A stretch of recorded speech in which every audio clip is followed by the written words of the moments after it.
আসসালামু আলাইকুম দর্শক। আমাদের প্রাত্যহিক ব্যবহারিক বাংলা নিয়ে কথা বলবো। বাংলা আমাদের মাতৃভাষা।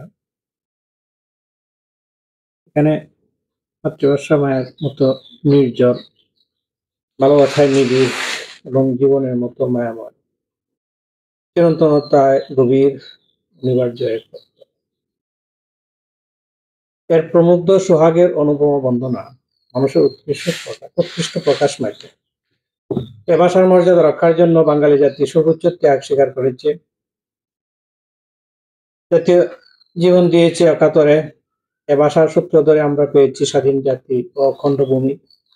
অথচ বাংলা ভাষাকে এখন সৌরানি করে রেখে তার দিবসকে সৌরানি করা হয়েছে। রবীন্দ্রনাথ বলেছেন, ভালো নয়, ভালো নয় শৌখিন মজুদ করি। আমি বলি, ভালো নয়, ভালো নয় শৌখিন ভাষা প্রেম। সেকালের ২১ ছিল সংগ্রামী ভাষা দিবস, একালের ২১ শৌখিন ভাষা দিবস। এখন প্রাত্যহিক কর্মকাণ্ডে প্রমিত বাংলা প্রয়োগে আমাদের অবিশ্বাস্য অজ্ঞতা, লজ্জাকর অবহেলা ও অসহনীয় যথেচ্ছাচার সে পরম ত্যাগকে রীতিমতো হাস্যকর করে তুলেছে। যে জাতি ভাষার জন্য জীবন দিতে পারে, সে জাতি ভাষাকে শুদ্ধভাবে আয়ত্ত করার জন্য সামান্য শ্রম দিতেও কুণ্ঠিত হচ্ছে। এমন আত্মপ্রবঞ্চক আচরণ পৃথিবীর আর কোনো জাতির মধ্যে লক্ষ্য করা যায় না। তাই ব্যথাদীর্ণ হৃদয়ে আমার প্রশ্ন করতে ইচ্ছে করে, বাংলা ভাষার পুষ্পোদ্যানে কেন এত ব্রহ্মকণ্ঠ, বিচ্যুতির উপদ্রব? আসলে ভাষার এত মাধুরী আর লাবণ্য শোভার মধ্যে যদি বানানের ভুল মাথা উঁচু করে জেগে থাকে, তখন বিদ্ঘটে বিপর্যয় ঘনিয়ে আসে। শুধু কি বানান ভুল, শব্দ ও বাক্যের ব্যবহারে, প্রয়োগে, প্রকরণে কত রকমের অসঙ্গতি যে শুদ্ধতার পথ রোধ করে দাঁড়ায়, কে তার হিসাব করে? আমাদের দৈনন্দিন জীবনের পরিমণ্ডল থেকে বাংলা ভাষার বিভিন্ন শব্দ ও বাক্যের অপপ্রয়োগজনিত কয়েকটি ভ্রান্তিকে চিহ্নিত করে তোলা হয়েছে, তুলে ধরছি। একই সঙ্গে প্রয়োগবৃত্তির পথ নির্দেশ করা হয়েছে। তাই ভাষিক শুদ্ধতার দিকে এটি এক অনুসন্ধানী অভিযাত্রা। একটি দৈনিক পত্রিকায় একটি সংবাদ মুদ্রিত হয়েছিল, সভায় অন্যান্যদের মধ্যে বক্তৃতা করেন সংসদ সদস্য জনাব অমুক এমপি। এটি একটি ত্রুটিকণ্ঠিত বাক্য। প্রথম কথা হচ্ছে, অন্যান্যদের শব্দটিতে ত্রুটি আছে। অন্যান্যের মধ্যে হওয়াই বাঞ্ছনীয়, কারণ অন্যান্য শব্দটি বহুত্ব জ্ঞাপক। অন্যান্য শব্দটি বিশ্লেষণ করলে দাঁড়ায় অন্য যুগ, অন্য, অন্যান্য।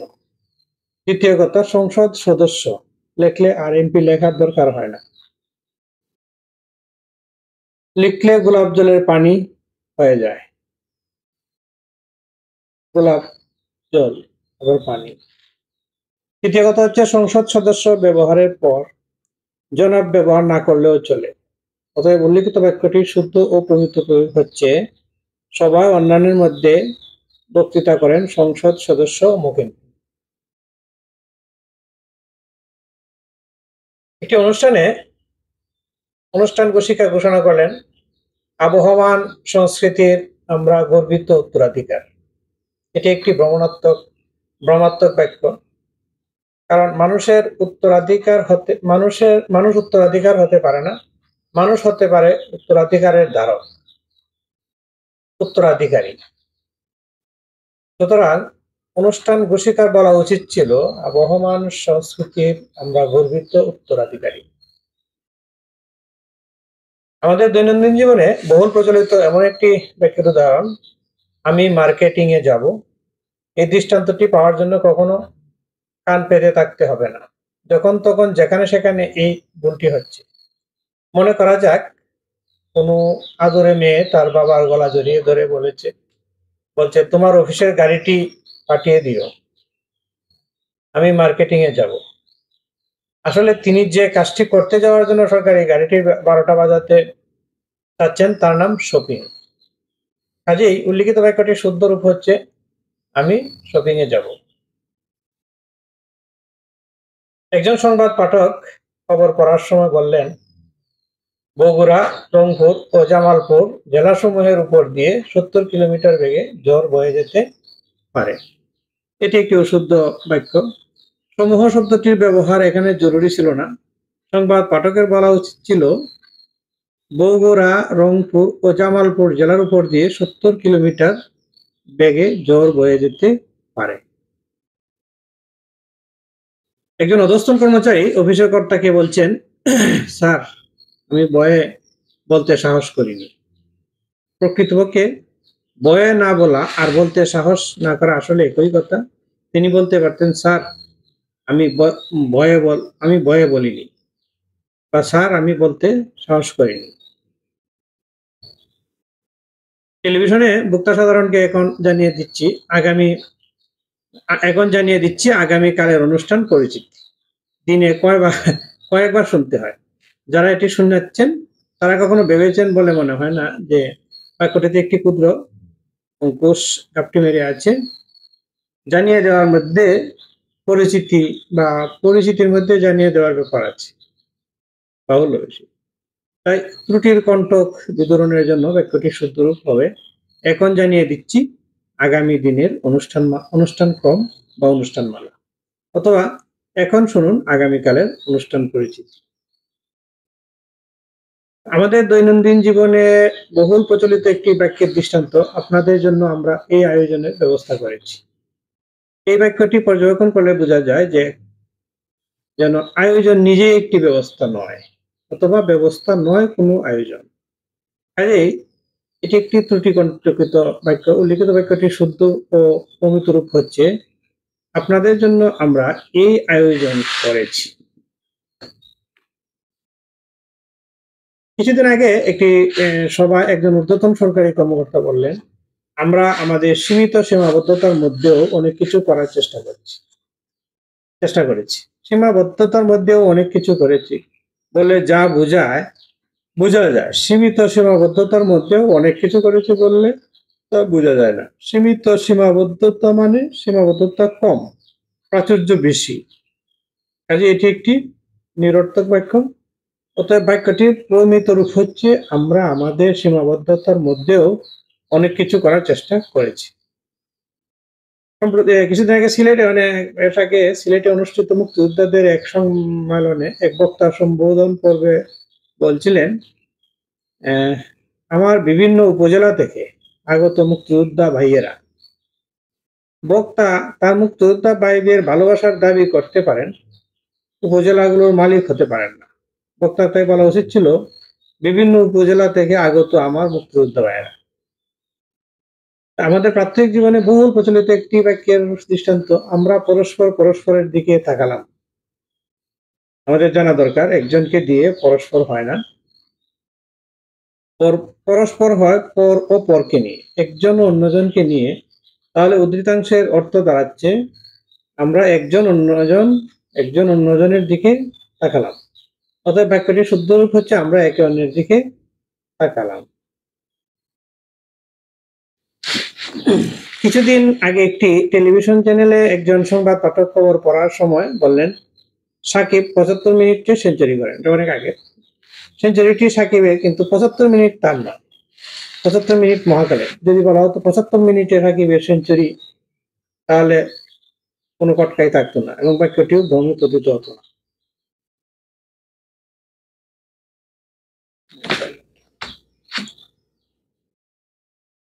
গানের একটি অনুষ্ঠানে একজন রবীন্দ্রসঙ্গীত শিল্পী বললেন, এমন কোন রবীন্দ্রনাথের গান নাই যা বাঙালিকে মুগ্ধ করেন। রবীন্দ্রনাথ কয়েকজন জন্মগ্রহণ করেননি যে এমন কোন রবীন্দ্রনাথের গান বললে মনে কটকা উপস্থিত হবে না, কোনো সংশয় উপস্থিত হতো না যদি শিল্পী বলতেন, রবীন্দ্রনাথের এমন কোনো গান নাই যা বাঙালিকে মুগ্ধ করে না। একজন ক্রীড়া ব্যক্তিত্ব একদিন একটি সভায় বললেন, মালয়েশিয়া অংশ নিলে হয়তো টুর্নামেন্টের আকর্ষণ আরো বৃদ্ধি পেত বলে আমার ধারণা। ধারণার সঙ্গে অনুমান জ্ঞাপনার একটি সম্পর্ক আছে। সেই জন্য হয়তো শব্দটি ব্যবহার না করলেও চলতো, হয়তো অন্য একটি অনুমানই তো প্রকাশ করে। তাই বাক্যটির গঠন হতে পারত, মালয়েশিয়া অংশ নিলে হয়তো টুর্নামেন্টের আকর্ষণ আরো বৃদ্ধি পেত। অথবা মালয়েশিয়া অংশ নিলে টুর্নামেন্টের আকর্ষণ আরো বৃদ্ধি পেত বলে আমার ধারণা। অনেক আগে প্রথম আলো পত্রিকার একটি সংবাদ মুদ্রিত হয়েছিল যে বন্যাজনিত কারণে বড় লেখায় ডিগ্রি পাস পরীক্ষা স্থগিত করা হয়েছে। আমাদের সবসময় খেয়াল রাখতে হবে জনিত শব্দটির সঙ্গে কারণ সম্পর্কযুক্ত। যাই জনিত তাহাই কারণ দ্বারা উদ্ভূত। তাই যদিও জনিত কারণের ব্যবহার দেদার চোখে পড়ে, সেই ব্যবহারকে শুদ্ধ মানতে মন সরে না। কাজে এই উপযুক্ত বাক্যটির প্রমিত রূপ হওয়া উচিত ছিল বন্যাজনিত বড় লেখার ডিগ্রি পাস পরীক্ষা স্থগিত করা হয়েছে বন্যার কারণে। এটি টেলিভিশনের চ্যানেলে একজন সংবাদ পাঠক বলছিলেন, খবর পড়ার সময় বলছিলেন যে হাজার হাজার হর্ষোৎফুল্ল জনতা মাননীয় প্রধানমন্ত্রীকে দেখার জন্য রাস্তার দুপাশে দাঁড়িয়েছিল। জনে জনে জনতা হয়, জনতা সমষ্টিবাচক বিশেষ্য। জনতা মানেই অনেক মানুষ। মাননীয় প্রধানমন্ত্রীকে দেখার জন্য খুব বেশি মানুষ উপস্থিত হয়েছিল, একথা বোঝানোর জন্য জনতার আগে আবার সংখ্যা জ্ঞাপক বিশেষণ যুক্ত হয় না। বাক্যটির ঘটনা যদি বলা হতো হর্ষোৎফুল্ল বিশাল জনতা মাননীয় প্রধানমন্ত্রীকে দেখার জন্য রাস্তার দুপাশে দাঁড়িয়েছিল, অথবা হর্ষোৎফুল্ল হাজার হাজার মানুষ মাননীয় প্রধানমন্ত্রীকে দেখার জন্য রাস্তার দুপাশে দাঁড়িয়েছিল। বহুল প্রচলিত একটি বাক্যের উদাহরণ তিনি বাড়ি তৈরির কাজে সারাক্ষণ ব্যস্ত থাকেন। তেয়ার থেকে তৈরি, তৈরি বিশেষ্য ও ক্রিয়া উভয় রূপে ব্যবহার হতে পারে। এটি একটি ভ্রমাত্মক বাক্য, কারণ এই বাক্যে তৈরি বিশেষ্য রূপে ব্যবহৃত হয়েছে। কাজে বাক্যটির শুদ্ধ রূপ হওয়া উচিত ছিল, শুদ্ধ রূপটা হবে তিনি বাড়ি তৈরির কাজে সারাক্ষণ ব্যস্ত থাকেন। অন্যদিকে তৈরি থেকে তৈরি, তৈরি বিশেষণ পদ প্রয়োগ জাপানে তৈরি গাড়ি বাংলাদেশে প্রচুর পাওয়া যায়। যেহেতু তৈরি ও তৈরি ভিন্ন ভিন্ন অর্থ বহন করে, তাই বাক্য শব্দ দুটো ব্যবহারের সময় সাবধানতা অবলম্বন করা আবশ্যক। ক্রিয়াপদ হিসাবে ব্যবহার করা হলে বানান হবে তৈরি, অন্যথা তৈরি দীর্ঘইকার। আমাদের মনে রাখতে হবে বহুল প্রচলন কোন শুদ্ধতার প্রতীক নয়। বহুল ব্যবহৃত ভুল আর কি আমরা ব্যবহার করে নাকি। অনেক বিদগ্ধ ব্যক্তি তাদের বক্তৃতায় প্রায়শ বলে থাকেন বা তাদের লেখনীতে লিখে থাকেন, পরবর্তীতে এ বিষয়ে পদক্ষেপ নেওয়া হবে। এটি একটি কণ্ঠকিত বাক্য, কারণ পরবর্তীকালে এখানে উল্লিখিত বাক্যটি প্রমিত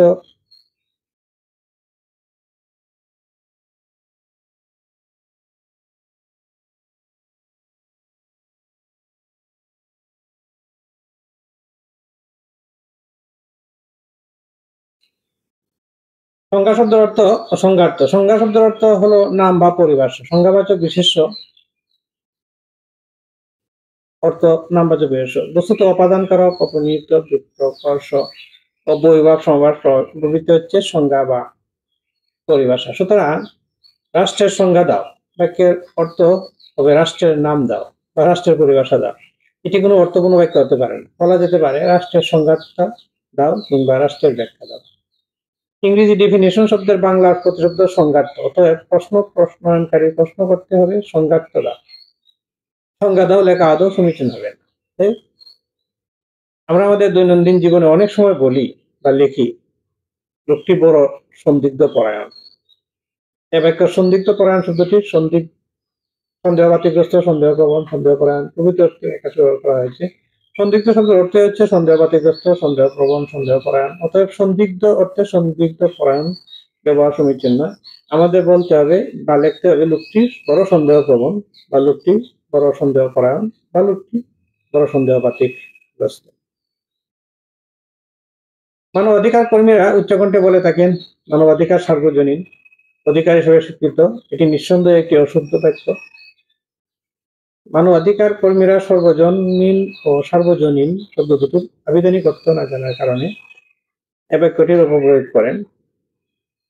সর্বজনীন ও সার্বজনীন উভয় শব্দ শুদ্ধ, কিন্তু অর্থ ভিন্ন।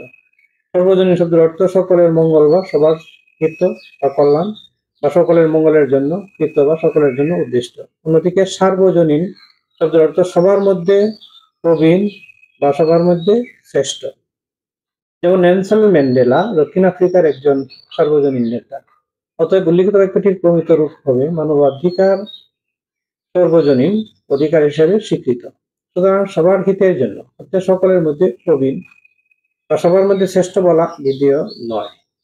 অনেকে মনে করেন সার্বজনীন শব্দটি ভুল, কিন্তু এটি ভুল নয়। তবে সর্বজনীন অর্থে সার্বজনীন শব্দের ব্যবহার সমীচীন নয়। অনেক ঊর্ধ্বতন সরকারি কর্মকর্তা দাপ্তরিক পত্রে লিখে থাকেন এত দ্বারা জানানো যাচ্ছে। আমাদের জেনে রাখা দরকার জানানো শব্দটি বিশেষ্য বা বিশেষণ হিসেবে ব্যবহার করা হয়।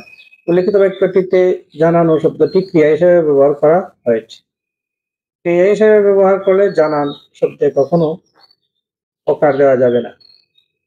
কাজে বাক্যটি শুদ্ধরূপ হবে যদি ঊর্ধ্বতন কর্তাবৃন্দ লেখেন এত দ্বারা জানানো যাচ্ছে। অতএব এত দ্বারা জানানো যাচ্ছে দাপ্তরিক পত্রে কখনোই লেখা যাবে না, লিখতে হবে এত দ্বারা জানান যাচ্ছে। কয়েকদিন আগে ঢাকা থেকে প্রকাশিত একটি দৈনিক পত্রিকায় একটি সংবাদ মুদ্রিত হয়েছে। প্রশিক্ষণ শেষে প্রশিক্ষণার্থীদের মাঝে প্রশিক্ষণ কেন্দ্রের পরিচালক সনদপত্র বিতরণ করেন। এই বাক্যে সনদ শব্দের পরিবর্তে সনদপত্র লেখা সমীচীন হয়নি। সনদ অর্থ উপাধিপত্র, সার্টিফিকেট বা বিশেষ প্রত্যয়নপত্র। সুতরাং সনদপত্র অর্থ সার্টিফিকেট, লেটার অযথা বিরক্তি বিধেয় নয়, এটি বাহুল্য। তাই বাক্যটির শুদ্ধ প্রমিত উচ্চারণ হবে প্রশিক্ষণ শেষে প্রশিক্ষণার্থীদের মাঝে প্রশিক্ষণ কেন্দ্রের পরিচালক সনদ বিতরণ করেন। কাজেই বলেও সনদের পরিবর্তে সনদপত্র লেখা যাবে না।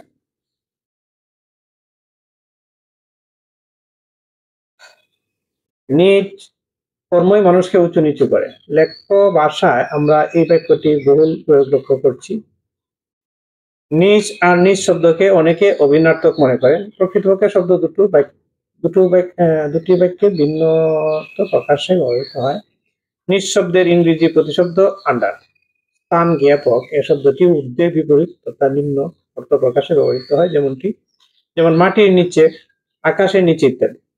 নিজ শব্দযুক্ত বাক্যের উদাহরণ রানা ভবনের নিচে লাশের স্তূপ ছিল। অন্যদিকে নিজ শব্দটি হীন, ইতর, নিকৃষ্ট, অবহেলা, অবজ্ঞা ইত্যাদি ব্যবহৃত হয়। কাজেই প্রমিত আদর্শ বানানটি সর্বজনীন করার স্বার্থে নিজ অর্থে কখনো নিচ নয় দীর্ঘিকার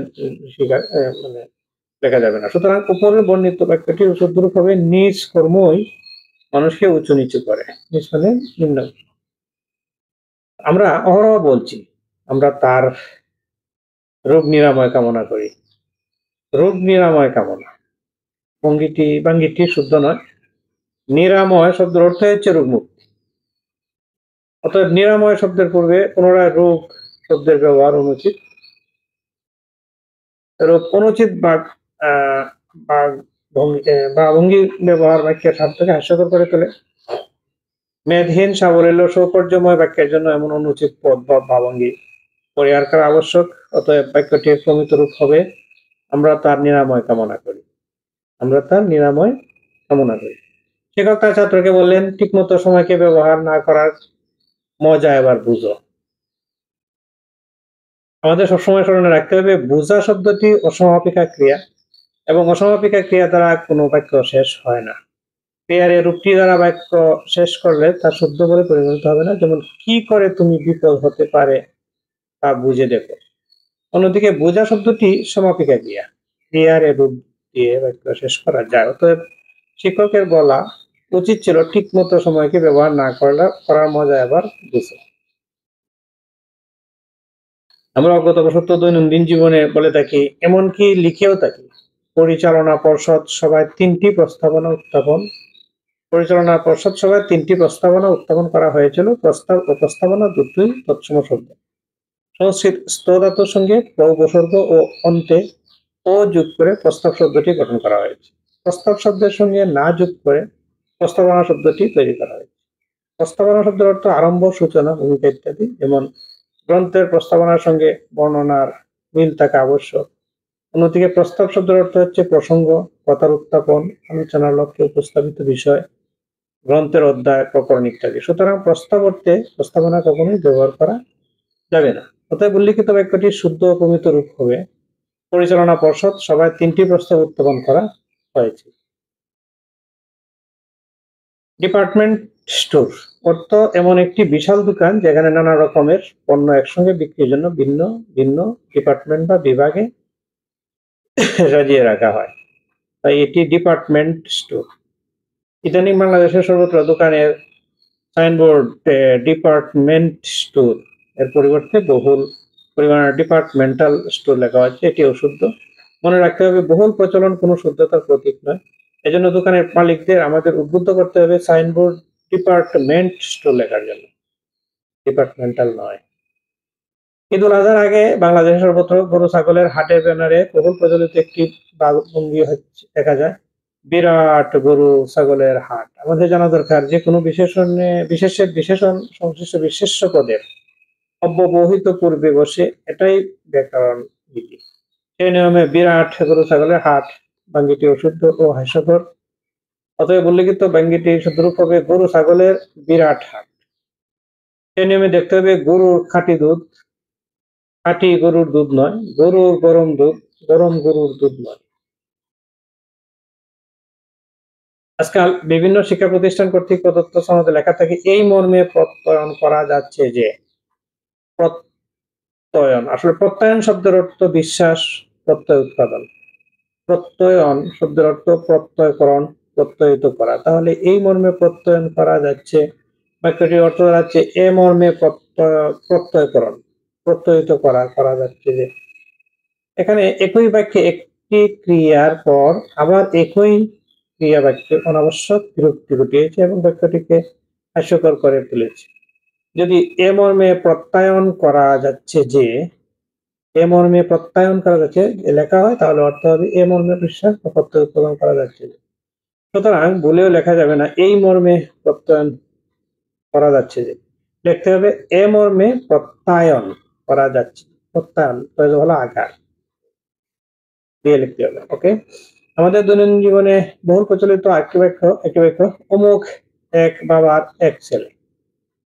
বাক্যটি শুধু ভুল নয়, হাস্যকর বটে। ছেলে একজন হোক বা 10 জনই হোক, এক বাবারই হয়। 2 বা 3 বাপের এক ছেলে তো থাকে না, থাকা সম্ভব নয়। বৈজ্ঞানিক দিক থেকেও সম্ভব নয়, স্বাভাবিকভাবে তো নয়, টেস্টিও নয়। প্রজনন বিজ্ঞান তা সমর্থন করে না। তাই অমুক এক বাবার এক ছেলে এমন হাস্যকর বাক্য লেখা বা বলা উচিত নয়। অতএব লিখতে বা বলতে হবে অমুক বাবার একমাত্র ছেলে। বিবেচনায় তাও শুদ্ধ নয়, আবারও শুদ্ধ করতে হলে লিখতে বা বলতে হবে অমুক মা বাবার একমাত্র ছেলে, কারণ বাবা একা কোনো সন্তান জন্ম দিতে পারে না। সৃজনশীল প্রশ্নের জন্য প্রশ্ন প্রণয়নকারী একটি উদ্দীপক তৈরি করেছেন। উদ্দীপকে তিনি একটি বাক্য ব্যবহার করেছেন, শিক্ষক এখনো ক্লাসে আসেননি। এখন শব্দের সঙ্গে প্রযুক্ত হয়ে এখনো শব্দ গঠিত হয়। সময়ের দীর্ঘসূত্রতা প্রকাশে এখনো ব্যবহৃত হয়। এখনো একটি ভুল শব্দ, কাজেই প্রশ্ন প্রণয়নকারী উদ্দীপকে এখনোর পরিবর্তে এখনু নয়ুকানু শব্দটি লিখতে ভুল করেছেন। শিক্ষকের উদ্দীপকে লেখা উচিত ছিল শিক্ষক এখনো ক্লাসে আসেননি। একটি অনুষ্ঠানের সঞ্চালক ঘোষণা করলেন, সভাপতি মহোদয়কে বক্তব্য রাখার জন্য সবিনয় অনুরোধ করছি। যা বিনয়ের সঙ্গে যুক্ত করা হয় তাই অনুরোধ, অতএব অনুরোধ বলাই যথেষ্ট। অনুরোধ শব্দের পূর্বে সবিনয় নিষ্প্রয়োজন। অনুরোধের সঙ্গে সবিনয় যুক্ত করা হলে বাক্য মেদবহুল হয়ে পড়ে, এরূপ অতিরঞ্জন বাক্যকে হাস্যকর করে তোলে। তাই অনুষ্ঠানের সঞ্চালককে বলতে হবে সভাপতি মহোদয়কে বক্তব্য রাখার জন্য অনুরোধ করছি, বা সভাপতি মহোদয়কে বক্তব্য রাখার জন্য স্বনির্বন্ধ অনুরোধ করছি। প্রসঙ্গত স্বনির্বন্ধ অনুরোধ অর্থ মিনতিপূর্ণ অনুরোধ। একটি রাজনৈতিক দলের জনসভায় একজন নেতা বক্তব্য দেওয়ার সময় বললেন, আপামর জনসাধারণের সার্বিক উন্নতি আমাদের দলের মূল লক্ষ্য। রাজনীতিকেরা আপামর শব্দটি সর্বসাধারণ বোঝাতে হরদম ব্যবহার করছেন। আপামর শব্দটির সঠিক অর্থ জানলে তারা কখনোই এই শব্দটি ব্যবহার করতেন না। পামর শব্দের অর্থ নরাধম, পাপী, মূর্খ, নিচ ইত্যাদি। এ পামর শব্দ থেকে বাংলায় বহুল ব্যবহৃত শব্দ আপামর, পামর। তো আপামর শব্দ আদি অর্থ জনগণ বা সর্বসাধারণ নয়। আপামর শব্দটি বহুল প্রচলিত হলেও এটি শুদ্ধতার প্রতীক নয়। কাজেই রাজনীতিকদের বলতে হবে জনগণের সার্বিক উন্নতি আমাদের দলের মূল লক্ষ্য, অথবা সর্বসাধারণের সার্বিক উন্নতি আমাদের দলের মূল লক্ষ্য। একটি অনুষ্ঠানে একজন বক্তা বললেন, এ বিষয়ে তার প্রয়োজনীয়তা স্বীকার করা যায় না। প্রয়োজন সর্বদা বিশেষ্যবাচক পদ। প্রয়োজন শব্দের অর্থ দরকার, কারণ, হেতু ইত্যাদি। প্রয়োজন শব্দের বিশেষণ হচ্ছে প্রয়োজনীয়। প্রয়োজন ও প্রয়োজনীয় দুটোই বিশেষ্য পদ ও সমার্থক। তাই প্রয়োজন বোঝাতে প্রয়োজনীয়তা শব্দটি বর্জন করা বিধেয়। অতএব বক্তার বলা উচিত ছিল, এ বিষয়ে তার প্রয়োজন অস্বীকার করা যায় না। সৃজনশীল প্রশ্নপত্রের উদ্দীপকে প্রশ্ন প্রণয়নকারী একটি বাক্য ব্যবহার করেছেন, এছাড়া তার কোনো উপায়ন্তর ছিল না। এ বাক্যে কোনো উপায়ন্তর বা ভঙ্গিটির ব্যবহার শুদ্ধ হয়নি। উপায়ন্তর, উপায় যোগ অন্তর শব্দের অর্থ অন্য উপায় বা অন্য কোনো উপায়। উপায়ন্তর শব্দের মধ্যেই কোনো বা কোনো অন্য কোনো প্রকৃত অর্থ শব্দ বা বাক্যাঙ্গী রয়েছে। অতএব এর পূর্বে পুনরায় কোনো অথবা অন্য কোনো লেখা বিধেয় নয়। অতএব প্রশ্ন প্রণয়নকারী যে বাক্যটি ব্যবহার করা উচিত ছিল তা হচ্ছে, এছাড়া তার উপায়ন্তর ছিল না। পত্রপত্রিকা একটি সংবাদ প্রায়শ মুদ্রিত হয়, মিষ্টিতে ভেজাল দেওয়ার জন্য ভ্রাম্যমাণ আদালত কয়েকটি মিষ্টির দোকানকে আর্থিক জরিমানা করেছে। ভ্রাম্যমাণ আদালত শব্দটিকে বর্তমানে যে অর্থে ব্যবহার করা হয় তা ভুল। যাকে ঘোরানো হচ্ছে তাকে ভ্রাম্যমাণ বলা হয়, কিন্তু আদালতকে কি ঘোরানো সম্ভব? আদালতকে ঘোরানো যায় না। আদালত নিজে ঘুরে ঘুরে ভ্রমণের মাধ্যমে বিচার কার্য পরিচালনা করে। তাই এরূপ আদালতকে ভ্রমণকারী আদালত কিংবা ভ্রমণশীল আদালত বলা ব্যাকরণসম্মত। কিন্তু ভ্রাম্যমাণ আদালত শব্দটি এত বহুল প্রচলিত যে শুদ্ধটি অশুদ্ধ মনে হয়। এজন্য বলা হয়, একটি মিথ্যা বারবার বললে তা সত্যে পরিণত হয়। কাজেই পরিবর্ণিত সংবাদটি শুদ্ধ রূপ হবে, মিষ্টিতে ভেজাল দেওয়ার জন্য ভ্রমণকারী আদালত কয়েকটি মিষ্টির দোকানকে আর্থিক জরিমানা করেছে, বা মিষ্টিতে ভেজাল দেওয়ার জন্য ভ্রমণশীল আদালত কয়েকটি মিষ্টির দোকানকে আর্থিক জরিমানা করেছে। তাহলে সুন্দর হতো, এখন সম্ভব। একটি টিভি চ্যানেলে একজন সংবাদ পাঠক খবর পড়ার সময় বললেন, নির্বাচন উপলক্ষে সারা দেশব্যাপী কঠোর নিরাপত্তা ব্যবস্থা গ্রহণ করা হয়েছে। এবারকে সারা দেশব্যাপী বাবঙ্গিটি ব্যবহার বাহুল্য সুদৃষ্ট। দেশব্যাপী শব্দের অর্থ সারা দেশ।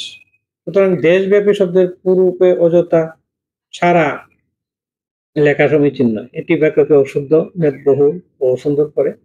অতএব সংবাদ পাঠকের বলা উচিত ছিল, নির্বাচন উপলক্ষে দেশব্যাপী কঠোর নিরাপত্তা ব্যবস্থা গ্রহণ করা হয়েছে। সুধী বাংলা শব্দ, সুধী দীর্ঘিকার যেটা তৎসম শব্দ। সুধীর শিকার, সুধী শব্দের আবেদনিক অর্থ বোধ, চেতনা, চৈতন্য, হুঁশ, স্মৃতি, শুভবুদ্ধি, সহজ সরল, স্মরণশক্তি প্রভৃতি। প্রাকৃত বাংলা এই অর্থ প্রকাশে শ্রুতি দীর্ঘিকা শব্দের ব্যবহারও দেখা যায়, কিন্তু শ্রুতি দীর্ঘিকা শব্দের অর্থ মান্যবর, বিচক্ষণ, বিদ্বান, জ্ঞানী, পণ্ডিত, উত্তম বুদ্ধি বিশিষ্ট ইত্যাদি। তাই আমন্ত্রণ পত্রের সম্বোধনে সুধী বা সুধীর শিকার বা সুধী দীর্ঘিকার যাই লেখা হোক না কেন, সে শব্দ দিয়ে আমন্ত্রণকারী আমন্ত্রিত ব্যক্তিকে বিদ্বান, পণ্ডিত বা জ্ঞানী হিসেবে গণ্য করতে চান। কোন অবস্থাতেই বোধ, চেতনা, চৈতন্য, হুঁশ প্রবুদ্ধি সম্পন্ন হিসেবে নয়। সংস্কৃত সুধী দীর্ঘিকারান্ত কিন্তু পূর্ববাচক শব্দ। এ সম্বোধন পদ সুধী। সুধী বাংলায় সাধারণ ব্যবহার এবং সম্বোধন উভয় ক্ষেত্রে সুধী দীর্ঘিকারে শব্দের সংস্কৃতের প্রথমার একবচনে সুধী শব্দের বিসর্গ, মানে সুধীর পরে বিসর্গ বাদ দিয়ে লেখা হয় সুধী। অতএব আমন্ত্রণ পত্রে যে অর্থ প্রকাশে সুধী লেখা হয় তা ভুল, স্বীকার নয়। আমন্ত্রণ পত্রে লিখতে হবে সুধী দীর্ঘিকার, তখনই সুধী স্বীকার নয়। আমরা হরদম বলছি বা লিখছি 1941 খ্রিস্টাব্দের 7 আগস্ট রবীন্দ্রনাথ ঠাকুর মৃত্যুবরণ করেন। আমাদের জেনে রাখা দরকার, বরণ শব্দের অর্থ সাদরে গ্রহণ, শব্দের অর্থ সাদরে গ্রহণ, খুশিতে বরণ, হেসে বরণ। রবীন্দ্রনাথ কি মৃত্যুকে সাদরে গ্রহণ করেছিলেন? না, তিনি চিকিৎসার মাধ্যমে বাঁচতে চেয়েছিলেন, মরতে চাননি, মরতে হয়েছে। যারা আত্মহত্যা করেন, স্বেচ্ছায় জীবন দেন, তাদের মৃত্যুর বেলায় বরণ হবে। রবীন্দ্রনাথ বা যারা বাঁচতে চেয়েছেন, মরতে চাননি কিন্তু মরতে বাধ্য হয়েছেন, তাদের জন্য মৃত্যু বরণ হবে না। অতএব বর্ণিত বাক্যটি প্রমিত রূপ হবে 1941 খ্রিস্টাব্দে 7 আগস্ট রবীন্দ্রনাথ ঠাকুরের মৃত্যু হয়। যদি কেউ স্বেচ্ছায় মৃত্যুকে বরণ করেন, কেবল তখনই হবে মৃত্যুবরণ। যেমন মার্জিনা বিষপানে মৃত্যুবরণ করেন। তাহলে এতদিন আমরা মৃত্যুবরণ করেন লিখে বিখ্যাত ব্যক্তিদের আত্মহত্যাকারী হিসাবে তুলে ধরেছি। বরণ করা। তো সঙ্গীত ব্যক্তিত্বরা বলেন বা বলে বা লেখেন থাকেন, হেমন্ত মুখোপাধ্যায় বিখ্যাত গায়ক ছিলেন। এ বাক্যটির অর্থ হচ্ছে হেমন্ত মুখোপাধ্যায় অতীতে গায়ক হিসাবে বিখ্যাত ছিলেন কিন্তু এখন গায়ক হিসাবে বিখ্যাত নন। কথাটি আসলে ঠিক না। তিনি এখনো গায়ক হিসাবে বিখ্যাত, কাজেই উপরে বর্ণিত বাক্যটিকে ব্যাকরণগতভাবে শুদ্ধ হলেও অন্তর্নিহিত অর্থ বিবেচনায় শুদ্ধ বলা যাবে না। অতএব আমাদের বলতে হবে বা লিখতে হবে, হেমন্ত মুখোপাধ্যায় বিখ্যাত গায়ক। হেমন্ত মুখোপাধ্যায় মারা গিয়েছেন ঠিকই, কিন্তু তার গায়ক প্রতিভা পতিত হওয়ার কোনো অবকাশ নেই। একটি অনুষ্ঠানে একজন বক্তা বললেন, এদেশের শিক্ষার মান উন্নয়নের জন্য মাননীয় শিক্ষামন্ত্রীর অতলস্পর্শী দৃষ্টি প্রতিভাত হয়েছে। অনেক বিদগ্ধ ব্যক্তি তাদের লেখনীতেও অতলস্পর্শী শব্দটি ব্যবহার করে থাকেন। অতলস্পর্শ শব্দটি বিশেষণ। এর অর্থ হচ্ছে যার তল স্পর্শ করা যায় না। এ পদটির সঙ্গে সংস্কৃত নিয়মানুসারে দীর্ঘই প্রত্যয় যুক্ত করে অভিন্ন অর্থ প্রকাশে অতলস্পর্শী শব্দ ব্যবহার করা ব্যাকরণগতভাবে আদৌ শুদ্ধ নয়। অতএব উপরে বর্ণিত বাক্যটির শুদ্ধরূপ হবে, এদেশের শিক্ষার মান উন্নয়নের জন্য মাননীয় শিক্ষামন্ত্রীর অতলস্পর্শী দৃষ্টি প্রতিভাত হয়েছে। একটি টিভি চ্যানেলে একজন সংবাদ পাঠক খবর পড়ার সময় বললেন, আজ বুড়িগঙ্গা নদীতে নৌকা বাইচ প্রতিযোগিতা অনুষ্ঠিত হয়। বাইচ শব্দের অর্থ প্রতিযোগিতামূলক নৌকা চালনা। তাহলে এ বাক্যটির অর্থ হচ্ছে, আজ বুড়িগঙ্গা নদীতে নৌকা চালনা প্রতিযোগিতা অনুষ্ঠিত হয়। বাক্যটিতে বাইচ শব্দের পরে প্রতিযোগিতা শব্দটি যুক্ত করে বাক্যটিকে মেদবহুল, অতিরঞ্জিত, হাস্যকর, দুর্বোধ্য ও নিরর্থক করা হয়েছে। অতএব বাক্যটি ত্রুটি কণ্টকিত হতো না যদি সংবাদ পাঠক খবর পড়ার সময় বলতেন, আজ বুড়িগঙ্গা নদীতে নৌকাবাস অনুষ্ঠিত হয়।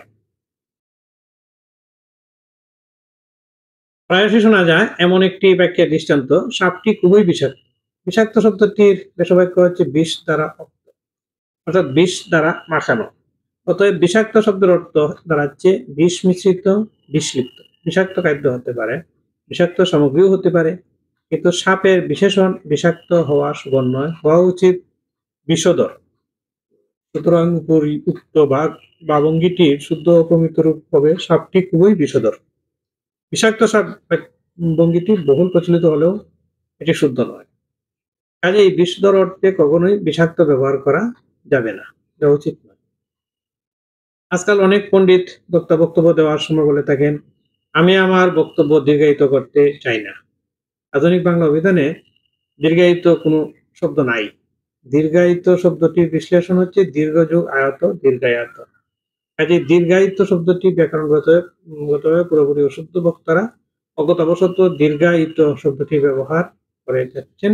অতএব উপরে বর্ণিত বক্তব্যটি শুদ্ধরূপ হবে, আমি আমার বক্তব্য দীর্ঘায়ত করতে চাই না, না, বা আমি আমার বক্তব্য দীর্ঘ করতে চাই না। প্রায় শোনা যায় এমন একটি বাক্যের উদাহরণ দেওয়া যাক, সে বোধ হয় আসতে পারে। আসতে পারে ব্যাংকটির মধ্যে নাও আসতে পারে, গল্পটিও লেপ্টে আছে। তাই তার আগে সংশয় জ্ঞাপক বোধ হয় বা ভঙ্গিটি ব্যবহার করে বাক্যটিকে মেদবহুল ও হাস্যকর করা হয়েছে। তাই বাক্যটি শুদ্ধরূপ হবে, সে আসতে পারে। শর্ট এন্ড সিম্পল, সে আসতে পারে। আর বোধ হয় যদি ব্যবহার করতে হয়, বাক্যটি হয়ে তৈরি হতে পারে, সে বোধ হয় আসবে বা বোধ হয় সে আসবে। আমরা আমাদের দৈনন্দিন জীবনে প্রায়শ বলে থাকি, অমুকের পরীক্ষায় অকৃতকার্য হওয়ার সম্ভাবনা রয়েছে। ভালো কাজের সম্ভাবনা হয়, শুভ কিছুর সম্ভাবনা হয়, মন্দ কিছু অশুভ কিছুর বেলায় হয় আশঙ্কা। যেমন জাফরের পরীক্ষায় পাশ করার সম্ভাবনা রয়েছে, আবার ঘূর্ণিঝড়ের আশঙ্কা রয়েছে ইত্যাদি। অতএব উপর্যুক্ত বাক্যটির প্রমিত ও শুদ্ধ রূপ হবে অমুকের পরীক্ষায় অকৃতকার্য হওয়ার আশঙ্কা রয়েছে। কিন্তু আজকাল দেখা যাচ্ছে আশঙ্কা ও সম্ভাবনা ব্যবহারের ক্ষেত্রে গল্পকারও গুলিয়ে ফেলছেন প্রাবন্ধিকও, গুলিয়ে ফেলছেন পত্রিকা আর গণমাধ্যমও। একজন সংবাদ বিশ্লেষক একটি দৈনিক পত্রিকায় মন্তব্য করেছেন, 2017-2018 অর্থবছরের বাজেটে কর্মসংস্থান সৃষ্টির জন্য অনেক উন্নয়নমূলক প্রকল্পের প্রস্তাব করা হয়েছে। কর্মসংস্থানের মধ্যেই কর্মসৃষ্টির বা কাজ জোগাড়ের ব্যাপারটি লুকিয়ে আছে, কারণ সংস্থান শব্দের অর্থ হচ্ছে সৃষ্টি। কাজেই উপরিউক্ত বাক্যটির প্রমিত শুদ্ধ রূপ হবে 2017-2018 অর্থবছরের বাজেটে কর্মসংস্থানের জন্য অনেক উন্নয়নমূলক প্রকল্পের প্রস্তাব করা হয়েছে। একটি অনুষ্ঠানে সঞ্চালক বললেন, বিভিন্ন দূর দূরান্ত থেকে আগত অতিথিবৃন্দকে স্বাগত জানাচ্ছি। বাক্যটি ভ্রমকণ্ঠিত হতো না যদি সঞ্চালক ঘোষণা করতেন এভাবে, বিভিন্ন দূরবর্তী স্থান থেকে আগত অতিথিবৃন্দকে স্বাগত জানাচ্ছি, অথবা দূর দূরান্ত থেকে আগত অতিথিবৃন্দকে স্বাগত জানাচ্ছি। মনে রাখা দরকার, দূর দূরান্ত শব্দটির মধ্যেই দূরবর্তী স্থান বাঙ্গিটি লুকিয়ে আছে। দূর দূরান্ত শব্দের আগে বিভিন্ন শব্দ ব্যবহার করলে বাক্যটি বাহুল্য দোষে দুষ্ট হবে। আর যদি বিভিন্ন শব্দে ব্যবহার করতেই হয় তাহলে অবশ্যই বিভিন্ন শব্দের সঙ্গে দূরবর্তী স্থান বাঙ্গি ব্যবহার করতে হবে। প্রায়শ পত্রপত্রিকায় লেখা হয় এমন একটি বাক্যের উদাহরণ, অনেক চেষ্টার পর শেষকালে তিনি জয়লাভ করলেন। শেষকালে ও শেষকালে ভিন্নার্থ দুটো অবশেষে বোঝাতে শেষকালে বাঙ্গি ব্যবহার করা হয়। অন্যদিকে শেষকালে বাঙ্গিটির অর্থ শেষ অবস্থা, যেমন তার জীবন এখন শেষকালে এসে টেকেছে। উপরি বর্ণিত বাক্যটি দ্বারা অবশেষে অর্থের প্রতি ইঙ্গিত করা হয়েছে। তাই শেষ ও কালে শব্দ দুটি পৃথকভাবে না বসে সেটে বসবে এবং বাক্যটি শুদ্ধ প্রমিত রূপ হবে, অনেক চেষ্টার পর শেষকালে তিনি জয়লাভ করলেন। প্রায়শ শোনা যায় এমন একটি বাক্যের উদাহরণ, সে খুব ভোরে ঘুম থেকে উঠে। আমাদের জানা দরকার উঠে সমাপিকা ক্রিয়া আর উঠে অট্রয়কেটে এবং রস্যাউ টয়কেটে অসমাপিকা ক্রিয়া। রস্যাউ টয়কেটে দিয়ে বাক্য সমাপন হয় না, তার পিঠে আরেকটি ক্রিয়াপদের লাগে। কিন্তু উঠে অট্রয়কেটে বাক্য সম্পন্ন করে, তার আরোধ্য সম্পন্ন করার জন্য আর কোনো ক্রিয়াপদের সাহায্যের প্রয়োজন হয় না। রস্য দিয়ে যে উটের পর পূর্ণচ্ছেদ বসানো সম্ভব উটের পর, আর উটে রস্য টয়কেটের পর নয়। যেমন সূর্য পূর্ব দিকে উঠে উ টয়কেটে, আর বিছানা থেকে উঠে রস্য টয়কেটে আস, এখানে আস অসমাপিক আজ্ঞা, তাড়াতাড়ি গাছে উঠো, উঠ নয়। এটাই, তাই উপযুক্ত বাক্যটি শুদ্ধ প্রমিত রূপ হবে, সে খুব ভোরে ঘুম থেকে উঠে। আমরা বিভিন্ন লেখনীতে প্রায়শ একটি বাক্য লক্ষ্য করি, সে কাজ করেনি। নি কোনো পূর্ণ শব্দ নয়, তাই নাই এর সংক্ষিপ্ত রূপ। তাই নি পূর্বের শব্দের সঙ্গে যুক্তভাবে লিখতে হবে। আরো সহজভাবে বলা যায়, না এবং নাই আলাদা শব্দ হিসেবে লিখতে হবে, আর নি পূর্ববর্তী শব্দের সঙ্গে যুক্ত হবে। যেমন আমি কলা খাই না, আমি সম্রাট আকবরের কথা শুনি নাই, আমি এখনো দুপুরের খাবার খাইনি ইত্যাদি। তাই উপরে বর্ণিত বাক্যটি শুদ্ধ রূপ হবে, সে কাজ করেনি। নি শব্দের প্রয়োগ সম্পর্কে বাংলা একাডেমির প্রমিত বাংলা ব্যবহারিক ব্যাকরণে 2014 সালের 284 পৃষ্ঠাতে পাত্রিকা বলা হয়েছে, যেহেতু নি নয় ঋষিকার নি এর ক্রিয়াপদের শেষ ছাড়া অন্য কোনো অবস্থান নেই, সেহেতু এটিকে ক্রিয়াপদের সঙ্গে যুক্ত করে লেখায় আমরা বাঞ্ছনীয় মনে করি। আমরা ভুল করে অনেক জায়গায় নানা শব্দটি প্রয়োগ করি, যেমন নানা জাতের ফল সংগ্রহ করা হলো। এই বাক্যে নানা শব্দের প্রয়োগ সঠিক নয়। প্রকৃতপক্ষে নানা বলতে মায়ের বাবা বোঝায়, আর নানান বলতে অনেক বোঝায়। উদাহরণস্বরূপ বলা যেতে পারে, আমরা এবার শীতে নানা বাড়ি মায়ের বাবার বাড়ি যাব। আমরা নানান মানে অনেক বাড়ি করে ঘুরে স্বাস্থ্য সম্বন্ধে পরামর্শ দিয়ে এলাম ইত্যাদি। তাই উল্লেখিত বাক্যটি শুদ্ধ হবে, নানান জাতের ফল সংগ্রহ করা হলো, ব্যতিক্রম হচ্ছে নানা রূপ নানাবিধ নানা। প্রায় শব্দটির ভুল প্রয়োগ আজকাল খুব বেশি হচ্ছে। যেমন আমরা লিখছি বা বলছি, তিনি প্রায়ই দেরি করে অফিসে আসেন, মনে রাখতে হবে প্রায় শব্দটির অর্থ কাছাকাছি আর প্রায়শ মানে মাঝে, মাঝে। কিছু উদাহরণ দিয়ে বিষয়টি স্পষ্ট করা যাক। মাল মালতী প্রায় সুস্থ হয়ে উঠেছে। আমি কলেজের প্রায় কাছাকাছি এসে গেছি। প্রায়শ এখানে আগুন লাগে ইত্যাদি। তাই উপরোক্ত বাক্যটির শুদ্ধরূপ হবে তিনি প্রায়শই দেরি করে অফিসে আসেন। আমরা প্রায় শব্দটি প্রায়শই ভুল জায়গায় প্রয়োগ করছি। আজকাল ছত্রছায়া শব্দটির বহুল পরিমাণে অশুদ্ধ প্রয়োগ হচ্ছে, যেমন আমরা হরদম লিখছি বা বলছি।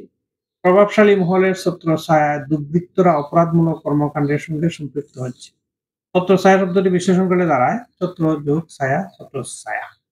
সুতরাং উপযুক্ত বাক্যে ছত্রছায়া শব্দটির উপর প্রয়োগ ঘটেছে। অতএব বাক্যের শুদ্ধরূপ হবে প্রভাবশালী মহলের ছত্রছায়ায় দুর্বৃত্তরা অপরাধমূলক কর্মকাণ্ডের সঙ্গে সম্পৃক্ত হচ্ছে। আজকাল একাট্টা শব্দটির বহুল উপপ্রয়োগ ঘটছে, যেমন আমরা প্রায়শই লিখছি বা বলছি আমাদের একাট্টা হয়ে দেশের উন্নতির জন্য কাজ করা উচিত। প্রকৃতপক্ষে শব্দটি একাট্টা নয়, সঠিক শব্দ হচ্ছে এককাট্টা।